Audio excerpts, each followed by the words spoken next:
اعمش نے بیان کیا، ان سے شقیق نے، ان سے عمرو بن الحارث نے، اور ان سے عبداللہ بن مسعود رضی اللہ عنہ کی بیوی زینب رضی اللہ عنہا نے۔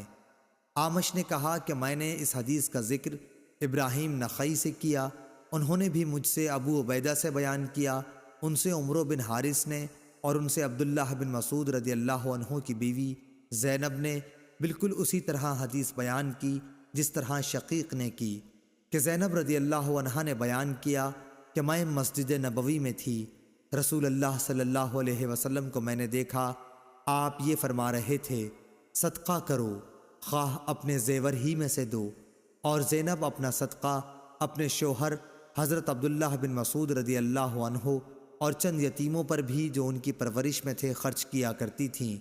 اس لیے انہوں نے اپنے خاوند سے کہا کہ آپ رسول اللہ صلی اللہ علیہ وسلم سے پوچھئے کہ کیا وہ صدقہ بھی مجھ سے کفایت کرے گا جو میں آپ پر اور ان چند یتیموں پر خرچ کروں جو میری سپردگی میں ہیں۔ لیکن عبداللہ بن مسعود رضی اللہ عنہ نے کہا کہ تم خود جا کر رسول اللہ صلی اللہ علیہ وسلم سے پوچھ لو۔ آخر میں خود رسول اللہ صلی اللہ علیہ وسلم کی خدمت میں حاضر ہوئی۔ اس وقت میں نے آپ صلی اللہ علیہ وسلم کے دروازے پر ایک انصاری خاتون کو پایا جو میری ہی جیسی ضرورت لے کر موجود تھیں، جو زینب ابو مسعود انصاری کی بیوی تھیں۔ پھر ہمارے سامنے سے بلال گزرے تو ہم نے ان سے کہا کہ آپ رسول اللہ صلی اللہ علیہ وسلم سے یہ مسئلہ دریافت کیجئے کہ کیا وہ صدقہ مجھ سے کفایت کرے گا جس سے میں اپنے شوہر اور اپنی زیر تحویل چند یتیم بچوں پر خرچ کر دوں۔ ہم نے بلال سے یہ بھی کہا کہ ہمارا نام نہ لینا۔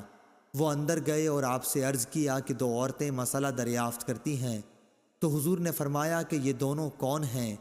بلال رضی اللہ عنہ نے کہہ دیا کہ زینب نام کی ہیں۔ آپ نے فرمایا کہ کون سی زینب؟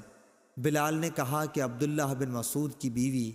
آپ نے فرمایا کہ ہاں، بے شک درست ہے، اور انہیں 2 گنا ثواب ملے گا، ایک قرابت داری کا اور دوسرا خیرات کرنے کا۔